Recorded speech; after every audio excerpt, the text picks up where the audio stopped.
Essa palavra hoje pela manhã estava no meu devocional e eu estou lendo a Bíblia toda e parei, estou em Crônicas aqui, terminando Crônicas. E hoje Deus me falou muito forte sobre esse texto aqui e a partir dele continuou ministrando muita coisa no meu coração. Quando a gente olha para esse momento aqui, olha só o contexto inicial para a gente entrar no que Deus tem para nós. Você vai perceber que ele está falando que a mãe do rei Acasias, o nome dela era Atalia, o filho dela, o rei Acasias, acabou de ser assassinado, ele estava morto. E aquela mulher, ao invés de cuidar de toda a família, o que ela faz? Ela quer usurpar o lugar, ela não quer ser mais a rainha mãe, mas ela quer ser agora a rainha que governa. Então, ela dá uma ordem para que matem todos os filhos de Acasias. Ela não quer dividir o trono com nenhum príncipe, ela quer usurpar o lugar de rainha e de governante. Então, a proposta daquela mulher, Jaldeir, é: onde tiver um filho do rei, você vai matar o filho do rei. E a mulher do sacerdote Joiada, ela pega um dos pequenos, um menino de apenas 1 ano de idade, e ela esconde ele no templo, e permanece no templo com ele por 6 anos. O tempo em que essa mulher usurpou o lugar e ficou governando naquela cidade, ou naquela nação. O que eu começo a ver de Deus aqui? Alguns detalhes de suma importância que podem ser aplicados para nós. Nós somos os filhos do rei, que hoje Satanás tem um desejo enorme de poder acabar com a nossa vida.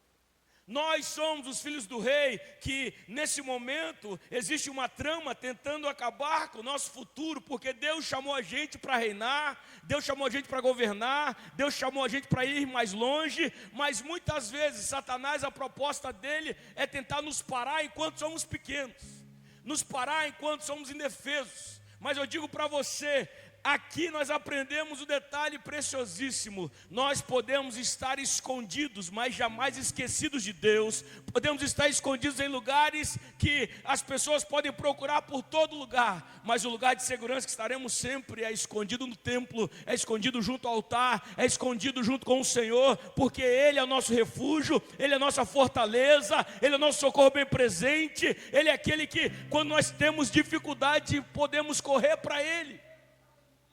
É interessante perceber como essa história ela contrasta tanto com a gente, e perceber que grandes líderes, grandes reformadores, grandes libertadores tiveram também um tempo de esconderijo.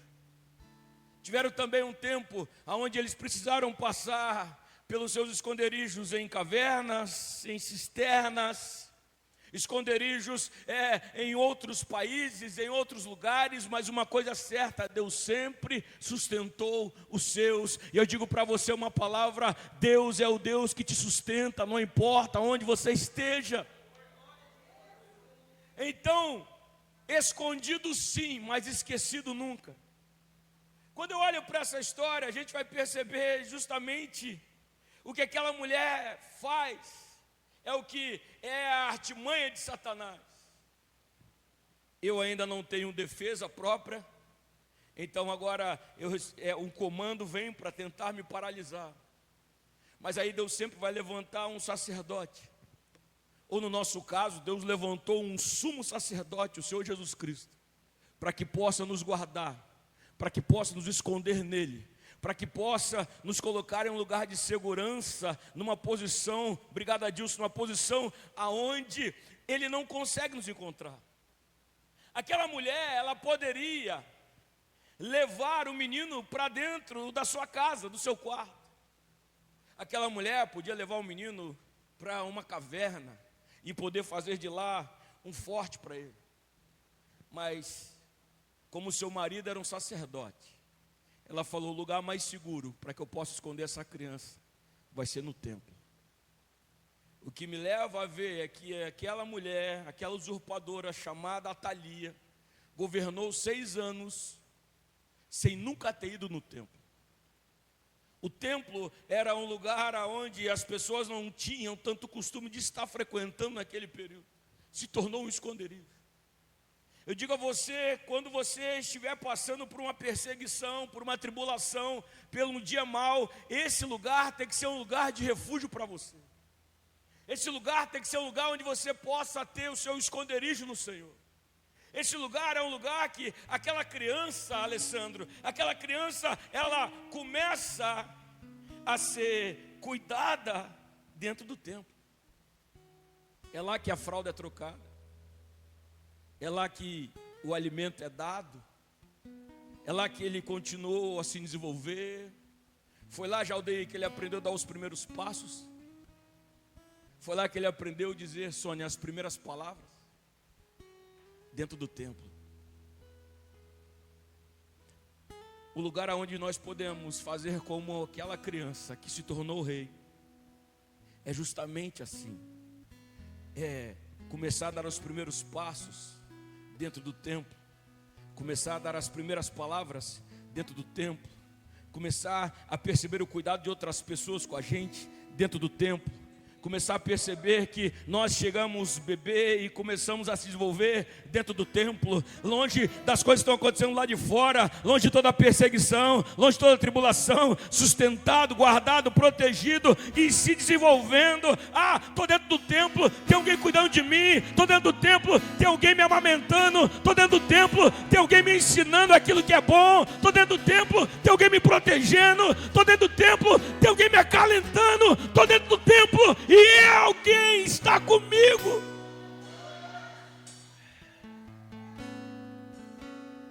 Eu não sei você, mas muitas coisas nós começamos dentro do templo. As pessoas começaram a dar crédito para nós por causa da nossa vida no templo. Tinha um sacerdote que cuidava.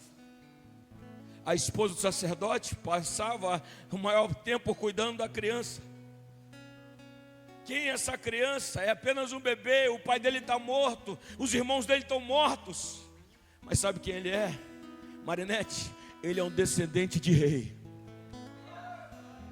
Ele é indefeso, mas é um descendente de rei. Ele ainda não sabe, Daniel, mas ele é um descendente de rei. Ele não tem estrutura para governar, mas lá na frente ele vai ter. Então por enquanto nós protegemos, nós cuidamos, nós guardamos. Não vamos deixar ninguém matar, porque eu sei que no futuro vem coisa boa aí.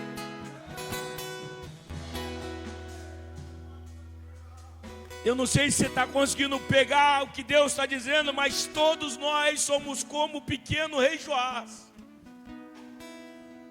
Todos nós temos uma sentença de morte sobre a nossa cabeça.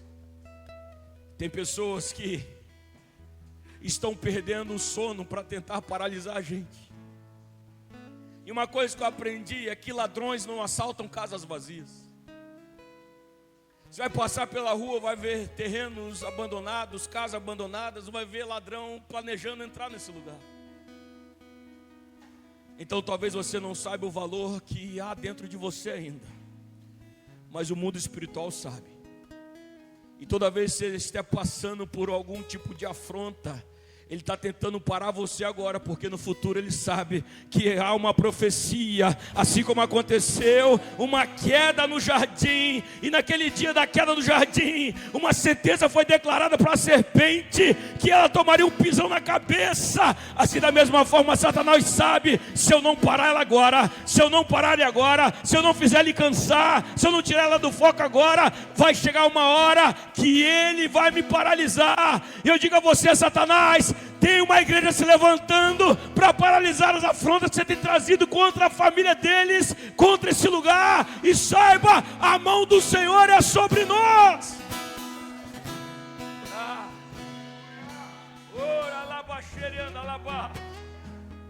6 anos escondido, 6 anos só conseguindo ver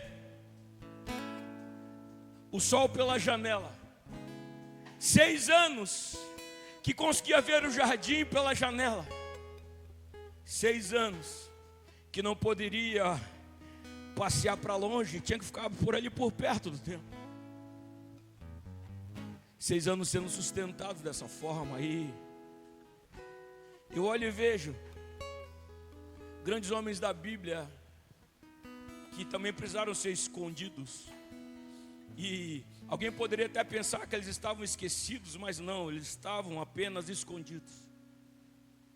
Eu gosto de olhar, e o primeiro deles eu falo do profeta Elias, que profetizava e se escondia. Que profetizou, foi para a caverna, da caverna foi para a casa da viúva. Libera uma palavra, mas logo em seguida se esconde. Liberou outra palavra e depois se escondeu fugindo de Jezabel. E está escondido até hoje nos céus. Eu gosto de olhar e perceber que Moisés já carregava sobre ele o poder de ser um grande libertador. A Bíblia diz que Deus ouviu o clamor do povo e desceu para livrar o povo. Então o faraó está endemoniado e ele manda matar todas as crianças de menos de 2 anos de idade. Então Miriam não precisa ser escondida, porque ainda por cima era mulher. Arão não precisa ser escondido, é irmão de Moisés, mas é mais velho. Mas o Moisés precisou ser escondido. O Moisés foi arrancado da família da mãe. O Moisés foi arrancado dos braços do aconchego do pai. Ele não pôde continuar brincando com Miriam e com Arão. Ele teve que ser escondido num cestinho.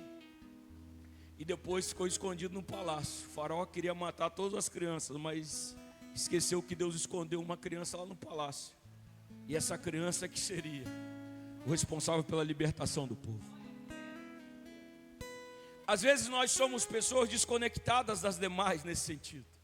Às vezes aconteceu algumas coisas na sua vida, até mesmo de forma precoce, ou coisas que você não consegue entender agora, não consegue explicar agora. E saiba, nós só precisamos crer. Nós nem sempre precisamos entender o que Deus está dizendo para nós, apenas confiar de que Ele está no controle, de que Ele não perde o controle, de que Ele continua agindo em nosso favor. Então, se você, quem sabe, está querendo fazer como Joás, eu quero sair para brincar. Não, é tempo de se esconder aqui. Eu quero voltar para casa. Não, é tempo de ficar nesse lugar. Saiba que Deus está sustentando, porque Ele tem um tempo precioso para fazer na sua vida. Mas hoje, o seu presente, a sua realidade, é necessário você passar por isso que Deus está permitindo você passar.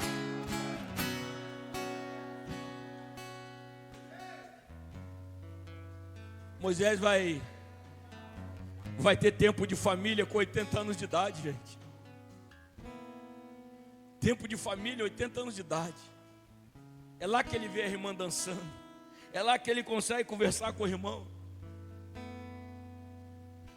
Deus deixou ele escondido por um tempo, por um grande propósito. E quando Deus tem um grande propósito na sua vida, se prepara. Tem um tempo de esconderijo.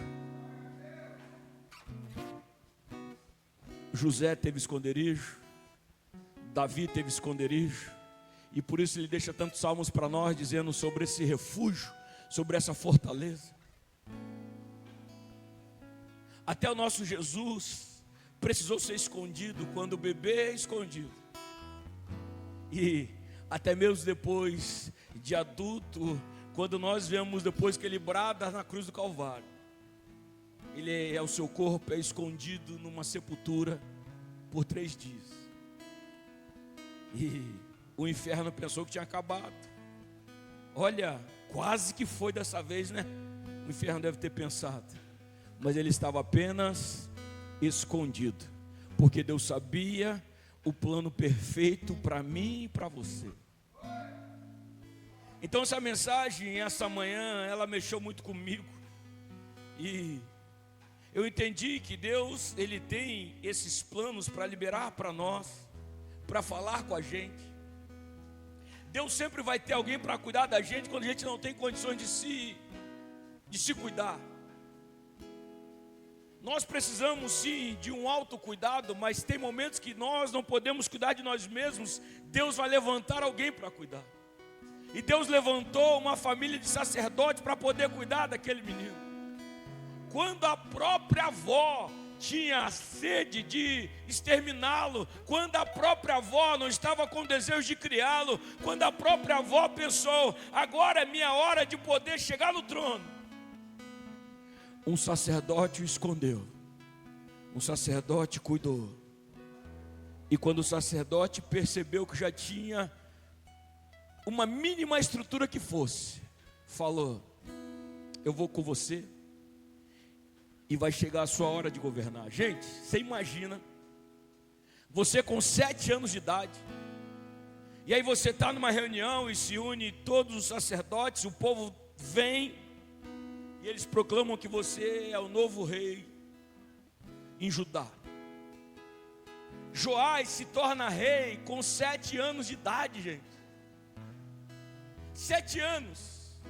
Aquela rainha perversa, aquela mulher usurpadora, ela fica sabendo disso, ela grita: traição, traição.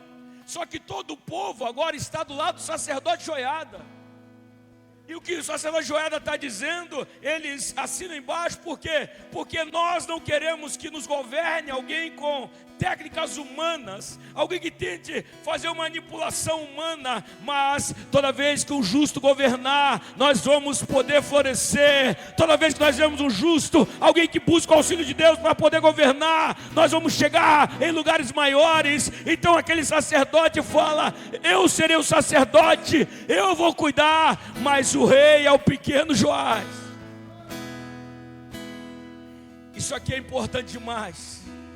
Importante demais. Primeiro aparece que ele começa a governar com 7 anos. Eu gosto quando aparece o número 7 na Bíblia, porque o 6 aponta para o homem, o 7 aponta para Deus. E o 7 é o completo de Deus, a perfeição de Deus. É por isso que você vai ver sempre o 7 fechando ciclos. Pastor, mas o menino não tinha estrutura para governar. Não tinha. Na verdade, quem governou foi o sacerdote Joiada. Ele não tinha condições de governar, mas ele tinha o direito de governar. Eu quero dizer para você, tem coisas na sua vida que você não tem condições ainda, mas Deus já te deu direito para você. E quando Deus já deu direito para você, você começa a seguir dessa forma, acreditando, se acostumando, já odeio, com o trono, se acostumando com a posição de governo. Eu não tenho idade para isso, eu não tenho condição para isso, mas existe um Deus que me escolheu para fazer isso, e esse Deus vai levantar o que for necessário, para que no tempo necessário eu possa assumir o trono. 6 anos, esse menino não teve infância, gente. 6 anos escondido, Juscelia. E no 7º já se torna rei. Se fosse fazer algum decreto, ele mandava fazer playground de tudo quanto é lugar. Eu olho e fiquei vendo as reformas que ele faz. E é interessante, se você quiser olhar lá em Crônicas 24, depois vai falando das reformas que ele faz. E das reformas no meio da nação, reformas políticas, uma aí ganha destaque especial na narrativa de Crônicas. Ele pede para juntar recursos novamente. Ele fala para que possam passar dizendo nas cidades sobre o imposto que Moisés tinha falado para construir o templo. E aí aquela lei que tinha sido estabelecida, agora o povo compra a ideia. Interessante que ele vai falar que quando ele fala inicialmente, os levitas não quiseram ir logo, mas ele explica o porquê. Ele fala da necessidade. E o que eu achei interessante é, ele ficou 6 anos dentro do templo, e o templo não estava reformado. No 7º ano, quando ele se torna o rei, ele é responsável pela reforma no templo, porque ele conhece de causa. Ele sabia exatamente os lugares que estavam vulneráveis, os lugares que estavam cansados, machucados, precisando de reparos. O que eu trago isso para nós? Você sabe os lugares da sua vida, da sua família, os lugares próprios seus que você precisa de uma reforma do Senhor, de uma reforçada na estrutura do Senhor. Você sabe o lugar exato, você sabe por onde você começa a pedir socorro ao Senhor, ajuda ao Senhor, auxílio ao Senhor. Por quê? Porque você se depara com isso todos os dias. Então, se ele passasse 6 anos da vida dele no palácio, ele nunca olharia para o templo daquela forma. Então Deus permitiu até mesmo o tempo que ele estava escondido no templo, para que ele pudesse dar valor ao templo.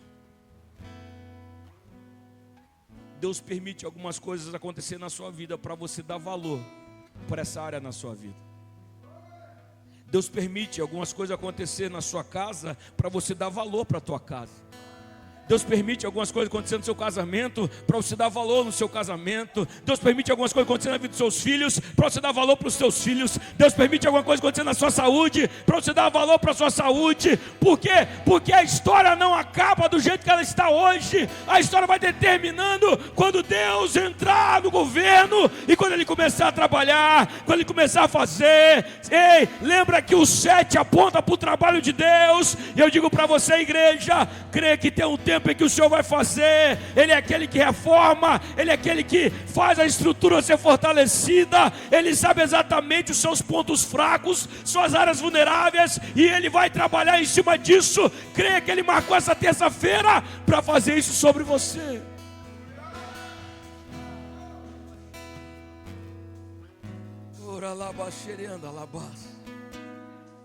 É muito bom sentir a presença de Deus aqui. É muito bom saber que Ele está no controle da situação. É muito bom saber que os dias de esconderijo não são dias em vãos. Os dias de esconderijo também são dias que o Senhor escreveu para nós. Entenda, hoje pode ainda não estar do jeito que você quer, mas eu declaro, está do jeito que Deus permitiu acontecer. Ele não perdeu o controle da sua vida. Ele não perdeu o controle da sua história. A sua história não termina do jeito que você pensou. A sua história termina do jeito que você acreditou que Ele vai fazer. A sua história termina do jeito que Ele escreveu. Porque Ele é aquele que tem a boa, perfeita e agradável vontade. Ele é aquele que tem o controle de tudo em suas mãos. Ele é aquele que pode fazer. A Thalia pode sentar no trono momentaneamente, mas existe uma promessa. A promessa de Deus foi passando de geração em geração até chegar no pequeno Joás. Assim também, igreja, existe uma promessa sobre nós, e nós estamos no lugar onde a promessa vai dar sequência. Então creia que aquilo que Deus prometeu ao seu respeito, Ele vai cumprir.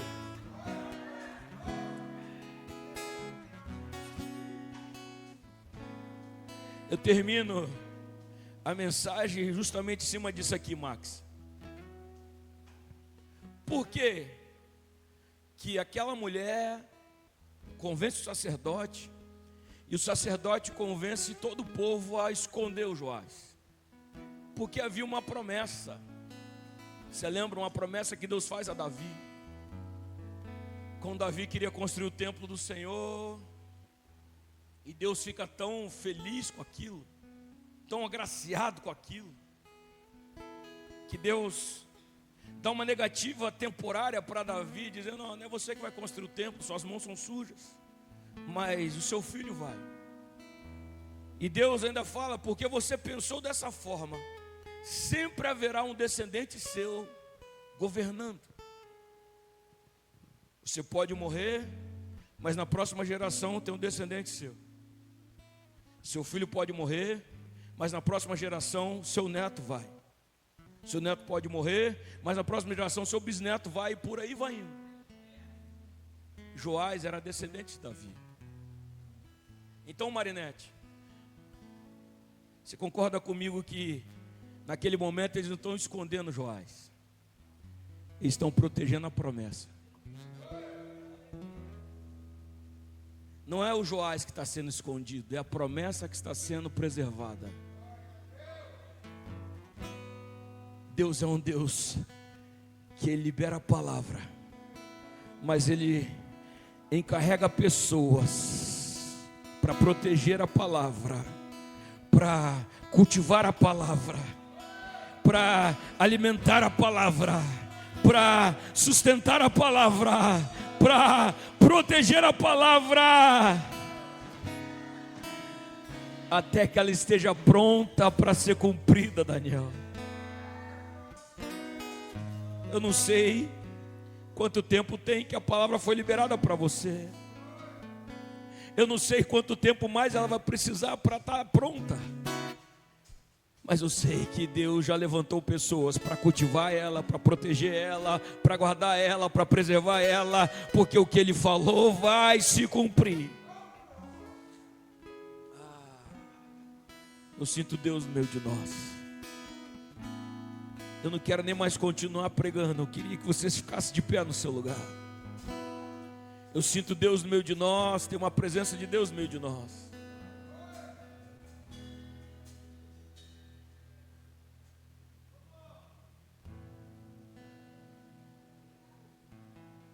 Queria chamar a Sônia, a Verônica, se puder vir para cá. Não sei se a Verônica está aí ainda, está com a Laís, para a gente louvar o Senhor.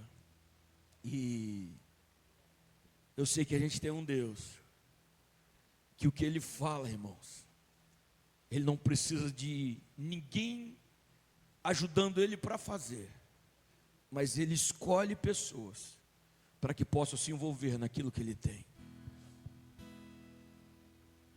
Deus não precisa que você fale, nossa, Deus falou isso aqui, mas como é que Ele vai fazer isso acontecer? Não, Ele só quer que você se envolva nisso. Quando o pai de Joás morreu, e a notícia é: a Thalia está matando todo mundo, porque ela quer reinar no lugar, mas ela não veio da descendência de Davi, mas ela quer esse lugar, não. A promessa foi feita à descendência de Davi. Então, quando a esposa de Joiada fala isso com ele, ele fala: não, nós vamos proteger a promessa. Ele não tem condições hoje, mas um dia ele vai ter condições. Meu irmão, estou dizendo para alguém aqui, está muito forte Deus. Se questionou Deus esses dias, você ainda não tem condição hoje, mas Ele está te preservando, te preparando e dizendo: vai acontecer, filho, vai acontecer. Deus sabe, Deus te prepara, Deus já tem o futuro para você, já está preparado, mas Ele está te preparando para esse futuro. Entenda, a questão não é o que Deus está preparando para você, a questão é Deus te preparando para aquilo que Ele já preparou para você. E nesse tempo, talvez vai ser necessário se esconder no templo. Nesse tempo, talvez você não tenha uma vida cotidiana como os demais, mas pode ter certeza, vai valer a pena, porque aquele que liberou a palavra para você, liberou a promessa para você, Ele é aquele que guarda a promessa até que chegue a hora de se cumprir na sua vida. E eu sinto muito a manifestação de Deus aqui voltado para essa palavra. Se não é para 100% da igreja, é para uma boa parte da igreja. E que você pegue isso no seu íntimo, porque Ele está aqui no meio de nós essa noite.